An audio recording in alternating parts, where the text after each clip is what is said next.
سورہ مودت ہے، اور اس لیے بھی آئے مودت کا کہ چونکہ کربلا کا واقعہ اور کربلا کے شہیدوں کی یاد منانا اور عزاداری امام حسین علیہ السلام یہ بھی محبت اہل بیت اور مودت اہل بیت کا تقاضا ہے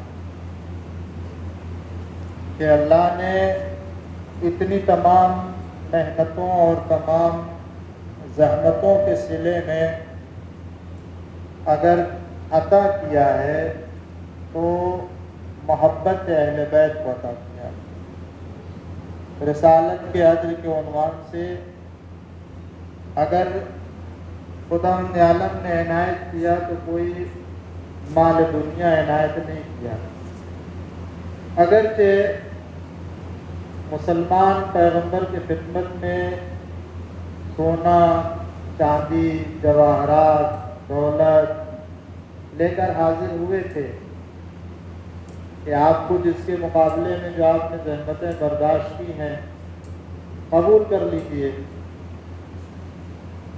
یہی احساس کیا کم تھا کہ ان کو یہ احساس ہو گیا کہ ہم نے ہدایت پائی تو اس کے صلے میں بہرحال کچھ پیغمبر کی خدمت میں دینا چاہیے، عطا کرنا چاہیے۔ اور ظاہر سی بات ہے جو سماج اتنا جاہل، اتنا گمراہ رہا ہو کہ اس کے جیسا دنیا میں کوئی سماج نہ رہا ہو، کیونکہ نہ صرف یہ کہ جاہل تھے بلکہ جہالت کی بنیاد پر وہ ایسے ایسے کام کرتے تھے جس سے انسانیت شرمندہ ہو جائے۔ بیٹیوں کو درگور کر دینا، زندہ دفن کر دینا، کیا یہ کم گمراہی اور جہالت تھی عربوں کے درمیان؟ پیغمبر اسلام نے ان تمام برائیوں کو دور کیا، اور وہ سماج کے جس سماج میں بت پرستی پائی جاتی تھی، جہالت پائی جاتی تھی، ہر ایک اپنے قبیلے کا ایک بت بنائے ہوئے تھا اور اسی کی پرستش کر رہا تھا، جہالت کا عالم یہ تھا، گمراہی اپنے عروج پر تھی، ان کے ہاں کسی طرح کوئی تمدن نہیں تھا۔ پیغمبر اسلام نے ایسے ماحول میں اسلام پیش کیا اور ان کو انسان بنایا، مسلمان بنایا، بت پرستی کی جگہ پر توحید لے کر آئے، انہیں موحد بنایا، خدا پرست بنایا۔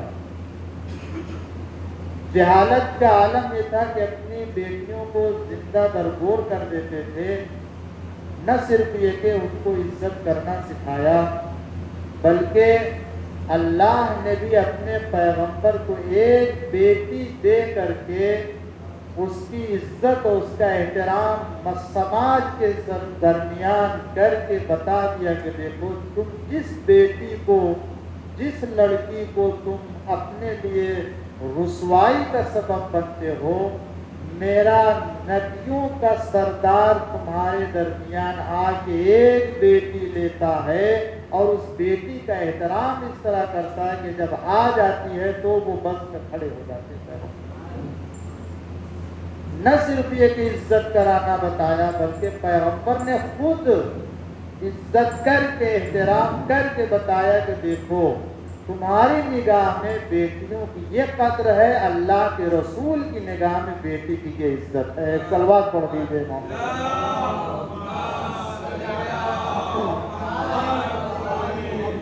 تو ان کو احساس ہوا کہ کچھ پیغمبر کو دینا چاہیے لا کے، تو پیغمبر ظاہر سی بات ہے کوئی بھی کلام اور کوئی بھی فیصلہ اشارے پروردگار کے بغیر کیسے کر سکتا ہے؟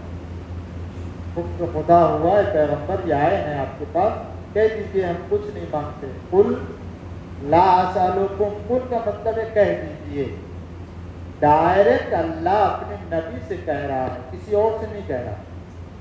پورا قرآن خطاب ہے پیغمبر اسلام سے، اور جہاں قل کہتا ہے وہاں امر کہتا ہے، پیغمبر یہ بات کہہ دیجیے۔ تو پیغمبر سے کہا کہ قل، اے پیغمبر کہہ دیجیے، لا اسألکم علیہ اجرا، جو کچھ بھی رسالت کے لیے، ہدایت کے لیے میں نے زحمت اٹھائی ہے، تم خیال کرتے ہو ہم اس کے عوض میں کچھ مانگتے نہیں ہیں، الا المودۃ فی القربى، سوائے قرابت داروں سے محبت کے۔ اب آپ بتائیے، جب یہ آیت نازل ہوئی تو آپ نے قرابت داروں سے محبت کا مطالبہ کیا؟ جب مکے میں سب سے پہلے اسلام کی آواز بلند کی اور دعوت ذوالعشیرہ میں آپ نے رسالت کا اعلان کیا، اس وقت بھی آپ نے اس وقت تک اعلان نہیں کیا جب تک کہ آپ کا کوئی معاون اور آپ کا جو وزیر اور آپ کے جانشین نہیں آ گیا۔ اس موقع پر بھی آپ نے اعلان کیا کہ جو میرا کام کرے گا، جو میرا ساتھ دے گا، وہ میرے بعد میرا جانشین ہوگا۔ اس وقت بھی آپ نے قرابت دار کے عنوان سے تو اعلان نہیں کیا، مگر یہ بتا دیا کہ میرا وزیر کون ہے اور میرا ساتھی کون ہوگا، میرا خلیفہ اور جانشین کون ہوگا۔ جنگ تبوک میں جب جانے لگے تو اس وقت بھی پیغمبر اسلام نے علی علیہ السلام کو مدینے میں اپنا جانشین چھوڑ کے جب جانے لگے تو آپ نے کہا، میں ظاہر بات ہے ہر جنگ میں شریک ہوئے، اس جنگ میں آپ نہیں لے جا رہے، تو پیغمبر نے کیا فرمایا، اے علی کیا تم اس سے پسند نہیں کرتے ہو کہ تم میرے درمیان وہی منزلت رکھتے ہو جو موسیٰ سے ہارون کو نسبت حاصل تھی، سوائے یہ کہ میں نبی ہوں تم نبی نہیں ہوگے۔ وہاں پر بھی وزیر کو عنوان سے، وہاں پر بھی آپ نے جانشین کو عنوان سے حضرت علی علیہ السلام کا اعلان کیا۔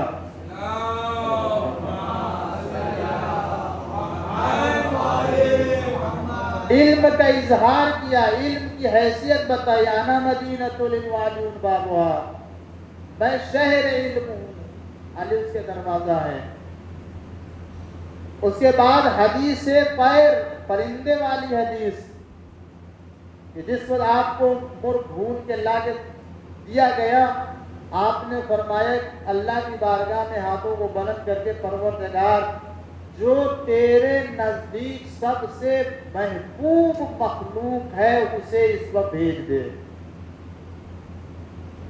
یہ روایت تو پڑھی جاتی ہے مگر آدھی پڑھی جاتی ہے کہ جب پیغمبر نے دعا فرمائی کہ اے اللہ جو تیرے نزدیک سب سے محبوب ہے اسے بھیج دے، اور اسی کے بعد یہ ذکر کیا جاتا ہے کہ مولا کائنات امیر المومنین علی ابن ابی طالب علیہ السلام کو فرمائے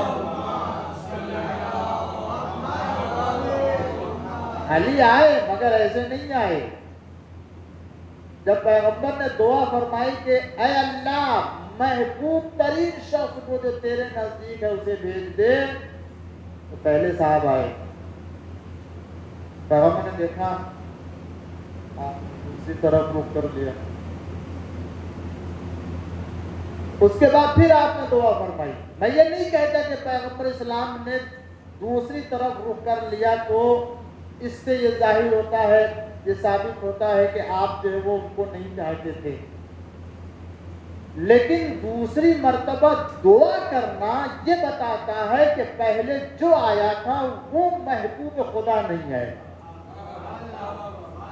ورنہ اگر وہ محبوب خدا ہوتا تو دوبارہ دعا کرنے کی ضرورت نہ پڑتی پیغمبر کو۔ پیغمبر نے پھر دعا فرمائی، یا اللہ جو تیرے نزدیک سب سے زیادہ محبوب ہے اسے بھیج دے۔ مسئلہ یہاں اس گوشت سے تناول کرنا نہیں ہے، اس لیے کہ یہ تو وہ افراد ہیں کہ جو سوکھی روٹی اور نمک کے اوپر گزارا کرتے ہیں، تو انہیں گوشت کیا کرتے ہیں؟ مسئلہ محبوبیت پروردگار کا ہے۔ جب دوسری مرتبہ دعا فرمائی آپ نے تو دیکھا کہ دوسرے صاحب چلے آ رہے ہیں۔ پیغمبر اسلام نے پھر بھی اپنا رخ موڑ لیا۔ پھر اس کے بعد دعا فرمائی، یہ جو دوسری مرتبہ دعا فرمائی، کہہ لیجیے تیسری مرتبہ دعا فرمائی، تو یہ دعا کرنا بھی بتاتے اس سے پہلے جو ہے محبوب پروردگار نہیں ہے۔ اس کے بعد جب آپ نے تیسری مرتبہ دعا فرمائی تو اس وقت کیا دیکھا کہ مولا کائنات علی بن ابی طالب علیہ السلام تشریف لا رہے ہیں۔ تاریخ بتاتی، ہماری تاریخ کو بتاتی ہے، غیروں کی تاریخ نے بھی لکھا ہے، جب علی علیہ السلام کو آتے ہوئے دیکھا تو نبی نے علی علیہ السلام کا استقبال کیا، خوش ہوئے اور کھانے میں شریک کیا، بتا دیا کہ دیکھو میرے نزدیک تو محبوب ہے ہی ہے، اللہ کے نزدیک بھی یہ محبوب ہے، اور جو اللہ اور رسول کے نزدیک محبوب ہوتا ہے وہی دین کا ذمہ دار بنتا ہے۔ صلوات پڑھ دیجئے محمد والا۔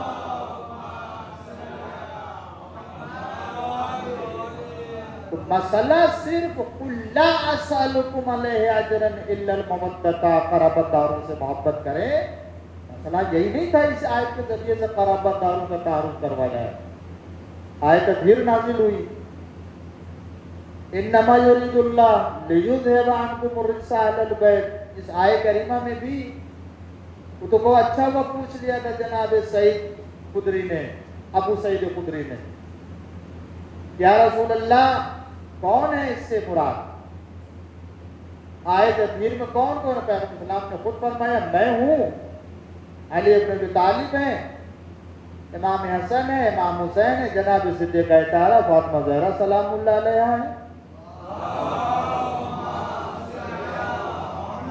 تو میں یہ عرض کر رہا تھا کہ صرف آئے مودت ہی نہیں ہے، جہاں پیغمبر اسلام نے اپنے قرابت داروں اور اپنے رشتہ داروں اور اہل بیت علیہ السلام کا تعارف کرا۔ تاریخ اسلام میں ایسے تذکرے بھرے ہوئے ہیں کہ جہاں اہل بیت علیہ السلام کو منزل بمنزل، قدم بقدم پیغمبر اسلام نے تعارف کرایا، اور آخر میں یہ فرمایا کیا انی تارک فیکم الثقلین، میں تمہارے درمیان دو گراں قدر چیزیں چھوڑ جا رہا ہوں۔ یہ بھی متفق علیہ بین الفریقین، دونوں مسلک کے درمیان یہ حدیث متفق علیہ کہ پیغمبر اسلام نے دو گراں قدر، اس میں ایک قرآن اور ایک اہل بیت علیہ السلام، اطرت پیغمبر۔ اس لیے کہ اگر صرف قرآن ہو تو قرآن کیسے سمجھے گا، اہل بیت علیہ السلام ہو تو اہل بیت علیہ السلام جن تعلیمات کو لوگوں کے درمیان پھیلائیں گے، اس تعلیمات کی بنیاد کیا ہوگی، اس بنیاد کو بھی قرآن کی شکل میں پیغمبر اسلام نے اہل بیت کے ساتھ کرا، تاکہ عالم اسلام کو، نہ صرف عالم اسلام بلکہ عالم انسانیت کو یہ معلوم ہو کہ ہمارے اہل بیت نے جن تعلیمات اسلام کو دنیا کے سامنے پیش کیا ہے ان کا اپنا بنایا ہوا نہیں ہے، ان کے ساتھ جو اللہ کی کتاب آئی ہے وہ کتاب دستور کی بنیاد ہے۔ ایک صلوات پڑھ دیجئے محمد والے۔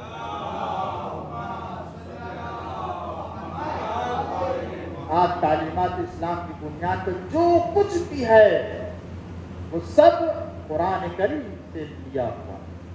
پیغمبر اسلام نے جو کچھ بیان کیا شریعت کی شکل میں، اہل بیت علیہ السلام نے جو کچھ بھی بیان کیا قرآن کریم کی تفسیر اور تشریح کی بنیاد پر، سنت پیغمبر کی وضاحت کرتے ہوئے، عالم آل محمد، معلم قرآن اگر کوئی ہے تو اہل بیت علیہ السلام۔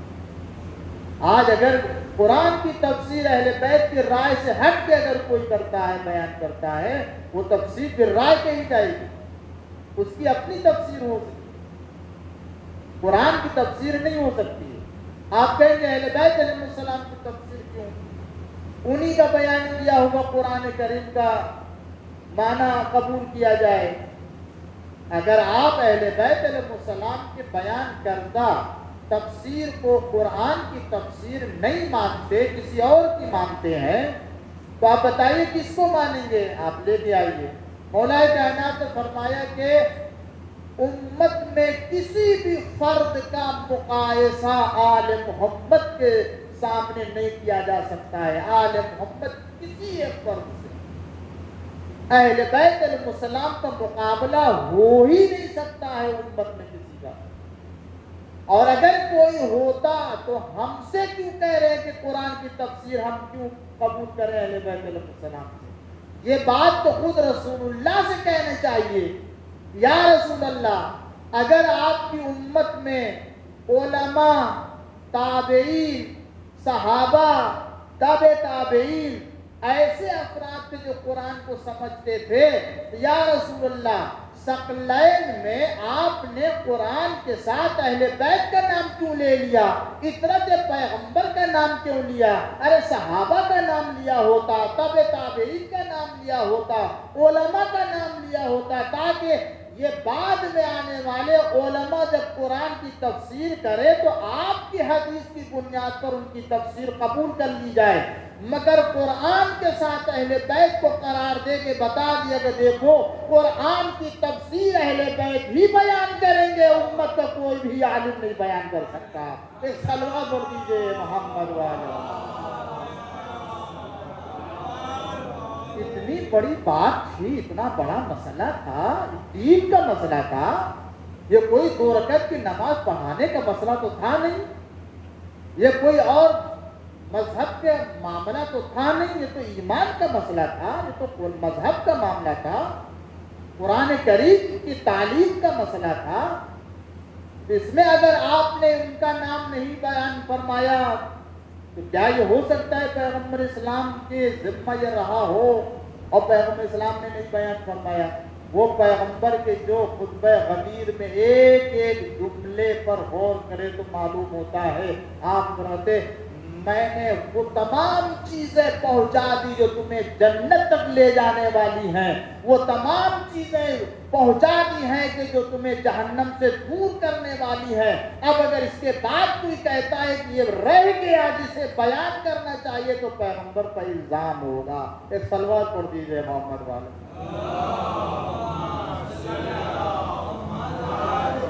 تو پیغمبر سے کیا خطاب ہوا؟ اے پیغمبر کہہ دیجئے قُلْ لَا أَسْأَلُكُمْ عَلَيْهِ أَجْرًا، اجر رسالت کی شکل میں محبت اہل بیت، قرابت داروں سے مودت کے کچھ اور قبول نہیں کرتے۔ محبت کیوں نے استعمال کیا؟ بھائی ہم ترجمے میں کہتے ہیں محبت اہل بیت، لیکن اللہ نے اس آیت کریمہ میں مودت جو ہے وہ استعمال کیا، محبت نے استعمال کیا۔ تو کوئی فرق تو ہوگا مودت میں اور محبت میں۔ آپ دیکھیں کتاب اٹھا کر کے علماء نے لغت میں کتابوں میں ذکر کیا ہے، محبت بہت سے الفاظ ہیں، محبت ہے، مودت ہے، عشق ہے، یہ سب الفاظ ہیں، مگر محبت میں اور مودت میں فرق ہوتا ہے۔ محبت ایک انسان پہ ایک انسان سے ہو گئی تو جو محبت ہو گئی تو ٹھیک ہے، محبت ہو گئی، لیکن مودت جب ہو جاتی ہے تو اس کی صورتحال کچھ اور ہوتی ہے۔ ہم آپ سفر کر رہے ہیں، آپ کو ہم اچھے لگے، ہمیں آپ اچھے لگے، محبت ہو گئی، مگر آپ جس مذہب کے ماننے والے ہیں اس مذہب سے ہمارا کوئی لینا دینا، محبت ہے ہم سے۔ آپ مسلمان ہیں، محبت ہے، آپ اسلام کی کسی بھی فرقے سے تعلق رکھتے ہیں، محبت ہے۔ آپ مسلمان بھی نہیں ہیں، چلیے مسلمان بھی نہیں ہیں، آپ انسان ہیں، کسی بھی غیر اسلام مذہب سے دین سے تعلق رکھتے ہیں، محبت ہے اور ہوتی ہے محبت۔ انسان کو ایک دوسرے سے، چاہے مسلمان ہو یا مسلمان نہ ہو، تو کیا یہ جو محبت ہو جاتی ہے کسی سے، کیا یہ محبت جب ہو گئی تو واقعی یہ انسان اس کے تمام عادتوں کو بھی پسند کرتا ہے؟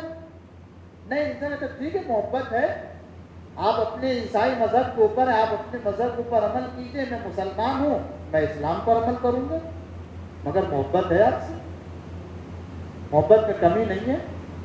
ہمارے یہاں جو پکے گا وہ آپ کے یہاں چلا جائے گا، آپ کے یہاں جو پکے گا البتہ کھا سکتے ہیں، تو صلوات پڑھ دیجیے۔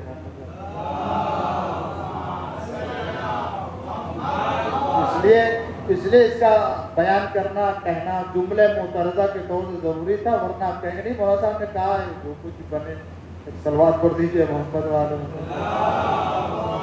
نہیں، جو کچھ کھا سکتے ہیں تو اجازت دی گئی، کہنے کی ضرورت نہیں۔ تو ٹھیک ہے، آپ جا رہے ہیں، آپ کیا پریشانی ہوئی ہے، ہم بھی آپ کی پریشانی میں آپ کی مشکل میں شریک ہیں، آپ بھی ہماری مشکل میں شریک ہیں، محبت ہے۔ لیکن آپ جا رہے عبادت کرنے کے لیے، اللہ کو مانتے ہیں، اللہ اپنے طریقے سے آپ اللہ کی عبادت کرتے ہیں، میں بھی آپ کے ساتھ چلا ہوں، وہ نہیں ہو سکتا ہے، یہ محبت کا تقاضا نہیں ہے۔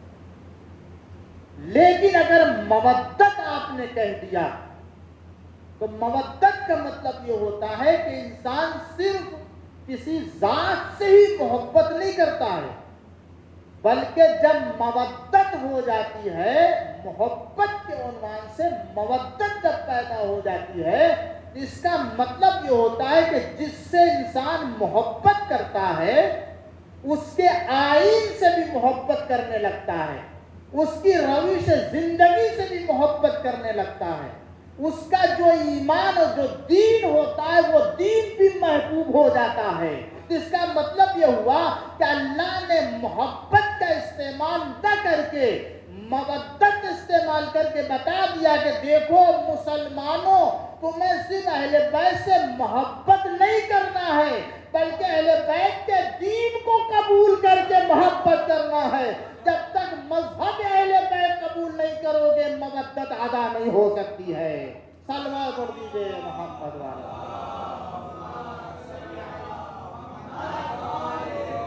آئین سے، اہل بیت کے آئین سے محبت، اہل بیت کے دین سے محبت، اہل بیت کے مذہب سے محبت، جو ان کا راستہ وہ ہمارا راستہ، جو ان کی روش وہ ہماری روش، جو ان کا طریقہ وہ ہمارا طریقہ، جو ان کی رائے ہماری رائے، جو ان کا نظریہ وہ ہمارا نظریہ۔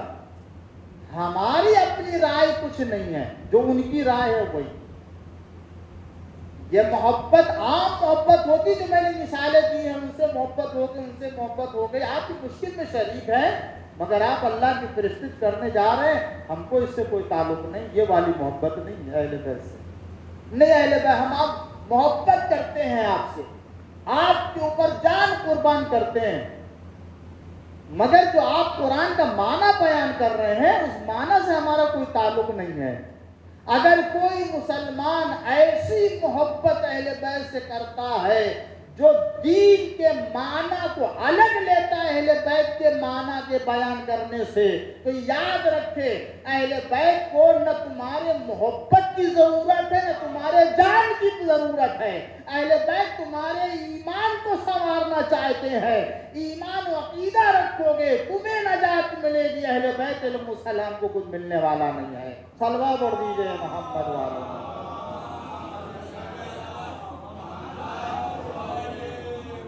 یہی وہ باتیں ہیں عزیزان گرامی جو بطور مقدمہ بیان کرنا چاہتا تھا، تعلیمات اسلام کی شکل۔ میں اپنی مجلسوں کو عنوان کل بیان کروں گا، یہ میں نے بطور تمہید باتیں عرض کی ہیں، مگر کچھ باتیں ہیں جو آپ اسی سے بات پہچان سکتے ہیں کہ میں کیا بیان کرنا چاہوں گا کہ تعلیمات اسلام، تعلیمات اہل بیت ہی دنیا میں لوگوں کے نجات کا ذریعہ ہے۔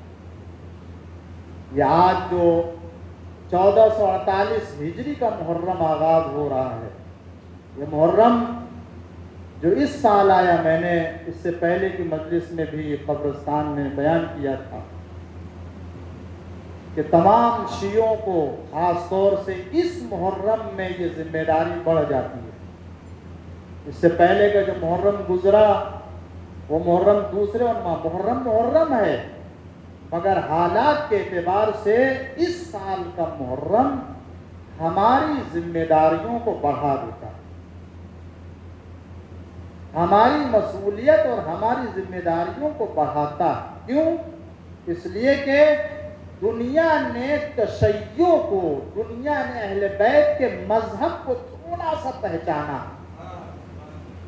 تھوڑا سا پہچانا ہے، مکمل طور سے نہیں، ذرا سا ان کو احساس ہوا کہ دنیا میں مذہب اہل بیت بھی ہے۔ تو اب چونکہ دنیا کو ذرا سا احساس ہوا کہ اہل بیت کا مذہب بھی اور تعلیمات اہل بیت علیہ السلام بھی دنیا میں ہے، تو ہمیں اس محرم کو اس طرح سے منانا ہے تاکہ واقعی پیغام اہل بیت ان تک پہنچ جائے اور اہل بیت کی حقانیت واضح ہو جائے۔ صلوات پڑھ دیجئے محمد والے۔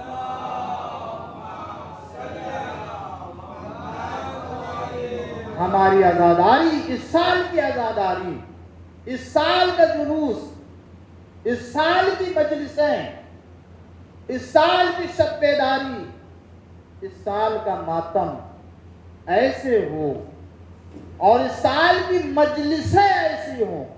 میں یہ بھی عرض کرنا چاہوں گا کہ صرف جلوس کا مسئلہ نہیں ہے، صرف شب بیداری کا مسئلہ نہیں ہے، صرف ماتم کا مسئلہ نہیں ہے، صرف آپ جلوس میں کس طرح سے چل رہے ہیں، کیا پیغام دے رہے ہیں، یہ مسئلہ نہیں ہے۔ فرش عزا پہ منبر سے کیا بیان ہو رہا ہے، ان مجلسوں کے معیار کو بھی سنوارنا ہوگا۔ اس لیے کہ جب دنیا سننے کو تیار ہے تو ہم اہل بیت کی صحیح تعلیم کو پہنچائیں، اہل بیت کی صحیح تعلیم تک پہنچائیں۔ اہل بیت نے ہمیں کیا دیا ہے؟ جب کائنات اور دنیا متوجہ ہے سننے کے لیے تو ہم اپنی بات نہیں سنائیں گے، اہل بیت کی بات سنائیں گے، اور جب اہل بیت کی بات سنائیں گے تو خود بخود وہ محاسن کلام کا احساس کریں گے۔ جب حسن کلام کا احساس کریں گے تو خود بخود وہ پیروی کریں گے، ہم کو زبردستی کرنے کی ضرورت نہیں ہے۔ صلوات پڑھ دیجئے محمد والے۔ بیانات ایسے ذاکر، ایسے خطیب، ایسے عالم، ایسے سننے والے، ایسے بانیان مجالس ہوں کہ جو قرآن اور اہل بیت کی بنیاد پر پیغام دنیا والوں کو دے سکے۔ بیان علمی ہو، بیان استدلالی ہو، بیان سنجیدہ ہو۔ تو جب علمی قرآن، سنت، پیغمبر اسلام اور اہل بیت علیہ السلام کی احادیث کی شکل میں مثبت اور سنجیدہ بیان جائے گا، تب ان کو احساس ہوگا ہاں اہل بیت کی تعلیم کیا ہے اور اسلام ہے اہل بیت، جو غدیری اسلام ہے اس غدیری اسلام کا پیغام کیا ہے۔ جہاں ہمارے ہاں نہ صرف یہ کہ اللہ اور رسول کی احادیث اور آیات کی بنیاد پر پیغامات بیان کیے جاتے ہیں، بلکہ دور غیبت میں معصومین علیہ السلام نے جن علماء مراجع کو ذمہ دار بنایا ہے، ہم ان کی بھی عزت کر کے پیغام دیتے ہیں کہ دیکھو یہ عزاداری صرف اور صرف امام حسین علیہ السلام کی تعلیمات کی بنیاد پر لوگوں کے سامنے نہیں، بلکہ اس عزاداری سے، اس فرش عزا سے جہاں امام حسین علیہ السلام کے پیغام کو دیتے ہیں انسانیت کے عنوان سے، وہیں اہل بیت علیہ السلام کے دیگر پیغامات جو مذہب کی شکل میں ہے، جو انسانیت کی شکل میں ہے، اسے بھی بیان کرتے ہیں۔ لہذا ایک ایک عزادار کی ذمہ داری ہے کہ وہ جلوس مجلس میں فرش عزا پہ ایسے آئے، صبر کے ساتھ، تحمل کے ساتھ، نہ راستے میں کہیں کسی طرح کو کوئی ایسا کام انجام دے، نہ کسی سے بحث و گفتگو میں کوئی ایسی بدتمیزی و بد اخلاقی کا مظاہرہ ہو جس سے عزاداری اور تشیع اور مکتب اہل بیت پر کوئی حرف آ سکے۔ یہ عزیزان گرامی ضروری ہے، اور اس کے لیے صرف اور صرف ایک چیز کی ضرورت ہے، کیا؟ وہ ہے اخلاص۔ خلوص دل سے اگر عزاداری ہوتی ہے تو اس کا اثر ہم کو بہت دور تک دیکھنے کو ملتا ہے، کہ ہم کو کہیں لے جانے کی ضرورت نہیں ہوتی، اس کا اثر خود بخود اللہ تعالیٰ اتنی تاثیر پیدا کر دیتا ہے، خلوص میں اتنی تاثیر پیدا کر دیتا ہے کہ کوئی اسے نہ تو مٹا سکتا ہے نہ اس پہ پردہ ڈال سکتا ہے۔ یہ عزاداری، یہ محرم سال کا شروع ہو رہا ہے، میں دعا کرتا ہوں پروردگار ہمیں بہترین توفیق دے کہ اس محرم کو ایسے منا سکیں کہ دنیا مذہب اہل بیت علیہ السلام کی طرف مڑ جائے اور اسے قبول کر لے۔ اے اللہ، ایک اور دعا کرتا ہوں کہ اسی محرم میں اپنے ولی اور حجت امام زمانہ کے ظہور میں تعجیل فرمائے اور ہم سب کو ان کے اعوان و انصار میں شمار فرمائے۔ عزیزوں اور دوستوں، آپ نے دیکھا ہوگا کہ فلک پہ چاند نمودار ہوا محرم کا، آپ سب عزادار ہو گئے، سیاہ لباس میں آ گئے۔ کیوں؟ اس لیے کہ کل سے پہلی تاریخ ہے، ہم یوں تو سال بھر حسین کا غم مناتے ہیں، مگر چاند رات سے اس لیے فرش عزا پہ، اس لیے کہ زہرا کا لال کربلا سے قریب ہو رہا ہے۔ ارباب عزا، تاریخ اب وقت نہیں رہ گیا ہے کہ میں اور دیگر باتوں کو عرض کروں، اس لیے کہ مجلس اپنے صحیح وقت سے شروع ہو جاتی ہے اور 9 بجے ہے تو 9 بجے شروع ہو جائے گی۔ آج بھی اسی لیے صحیح وقت سے شروع کیا تھا کہ آئندہ کی مجلسیں اسی طریقے سے صحیح وقت سے ہوتی رہیں ارباب اعضا۔ مگر کل کی مجلس میں عرض کروں گا جو تفصیلات ہیں بیعت کے سلسلے میں، مگر ایک بات عرض کروں ارباب اعضا، جب حسین کے سامنے بیعت کا سوال ہوا کہ حسین سے بیعت لے لی جائے اور اگر بیعت نہ کرے تو ان کا سر قلم کر دیا جائے، ارباب اعضا، سید الشہداء امام حسین رات کی تاریکی میں مسجد نبوی میں عبادت پہ مشغول تھے۔ ادھر سے دربار سے ایک نمائندہ آیا اور آنے کے بعد کہا ولید حاکم مدینہ آپ کو طلب کر رہا ہے۔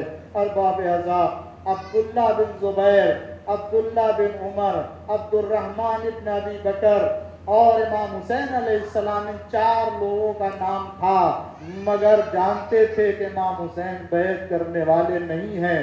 یہ بات خود ولید نے بھی کہی، یہ بات خود مروان نے بھی کہی، یہ بات تو خود ابن سعد نے بھی کہی تھی۔ عزیزو، تفصیل میں کل عرض کروں گا، مگر اتنا کہوں گا جب حسین کے سامنے جب سوال بیعت ہوا تو حسین نے دربار میں 30 بنی ہاشم کو چاہنے والوں کو، غلاموں کو لے کر کے آئے تھے اور آواز دی تھی کہ دیکھو جب میری آواز بلند ہو تو تم سب تلواریں لے کر کے دربار میں وارد ہو جانا۔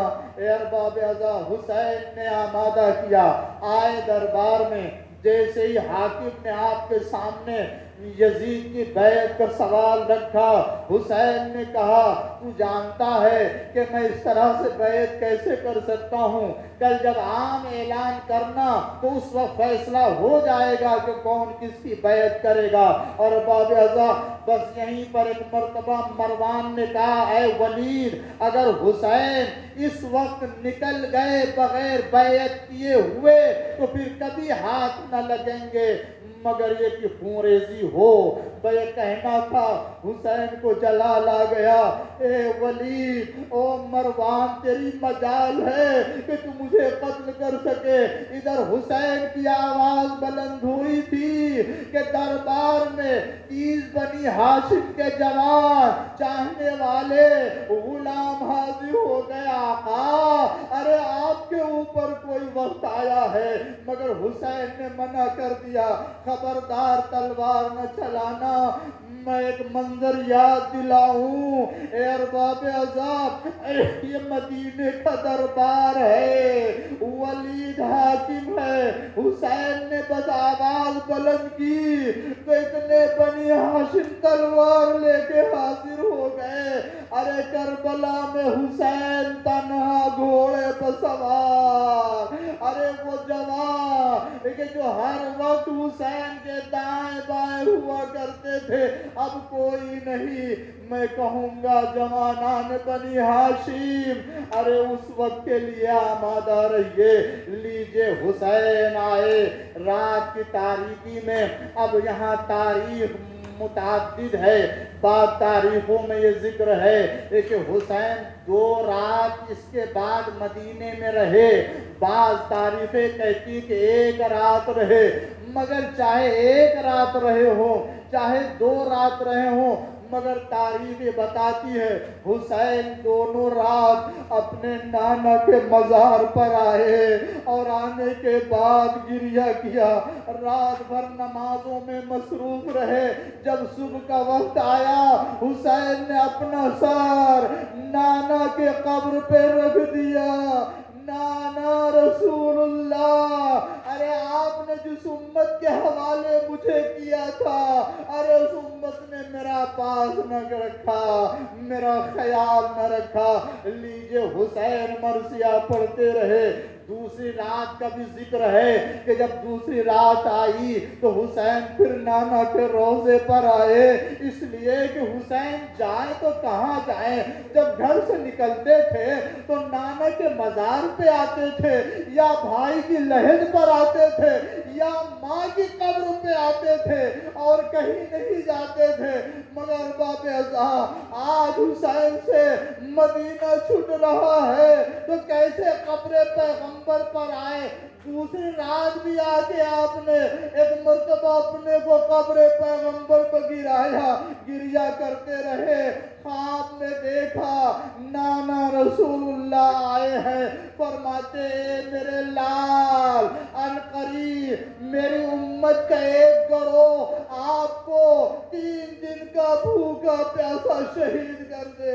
حسین نے کہا نانا اپنے پاس بلا لیجئے، مگر حسین نے کہا اے بیٹا حسین، اللہ نے جنت میں ایک مقام رکھا ہے جہاں شہادت کے بعد ہی آپ کو وہ مقام ملے گا۔ لیجئے حسین آمادہ ہوئے، اس کے بعد بھائی کی قبر پر آئے، بھائی کی قبر سے جدا ہوئے، الوداع کہا، اور اس کے بعد بس عزیزوں مجلس تمام کر رہا ہوں۔ اے ارباب ازاں، بس حسین ایک مرتبہ بھائی کی لہر سے الگ ہوئے، آئے ماں کی قبر پہ، مگر میں نے یہ روایت دیکھی نہیں ہے، بزرگ عالم دین سے سنا ہے، وہ یہ کہ اب تک جب نانا کے روضے پر آئے تو بڑے اطمینان سے قدم اٹھاتے ہوئے رسول اللہ کی قبر پر آئے، جب بھائی کی قبر پر آئے تو بھی بڑے اطمینان سے قدم اٹھاتے ہوئے آئے، مگر جب ماں کی قبر پر آئے روایت کہتی ہے حسین دوڑ گئے، دوڑ کے ماں کی لہر سے لپٹ گئے، اماں ارے یہ حسین جدا ہو رہا ہے، اماں ارے جسے آپ نے چکیا پیچ کے پانی سَيَعْلَمُ الَّذِينَ ظَلَمُوا أَيَّ مُنْقَلَبٍ يَنْقَلِبُونَ رضا بقضائه وتسلیما لأمره۔ پروردگارا بحق زہرا و ابیہا و بالہا و بنیہا والسر المستودع فی امام زمانہ کے ظہور میں تعجیل فرما، ہم سب کو حضرت کے آوان و انصار میں شمار فرما، پڑھنے والے ہم سب کی یہ عزاداری کو قبول فرما۔ دنیا میں عزادار جہاں بھی ہیں جس شکل میں ہیں، اللہ ان کے جان مال عزت آبرو کی حفاظت فرما۔ اے اللہ ہم سب کو دنیا میں عزاداروں میں شمار فرما، ہماری نسلوں میں عزائے حسین کو قائم فرما، علماء مراجع کرام کی حفاظت فرما۔ اے اللہ ہمارے ماں باپ کے گناہوں کو معاف فرما، اے اللہ ہمارے نسل کو آباد فرما، پالنے والے جو بیمار ہے شفاء کل اور عاجل عنایت فرما، جو پریشان حال ہے پریشانیوں کو دور فرما۔ اللہ جو قرض رکھتے ہیں پروردگار مجلسوں کے طفیل میں قرض کو ادا فرما۔ اے اللہ ہم سب کو محبت اہل بیت اور ولایت اہل بیت کے ساتھ دنیا میں رہنے کی توفیق عطا فرما۔ دنیا میں زیارت امام حسین، آخرت میں شفاعت امام حسین سے سرفراز فرما، بحق محمد والہ الطاہرین۔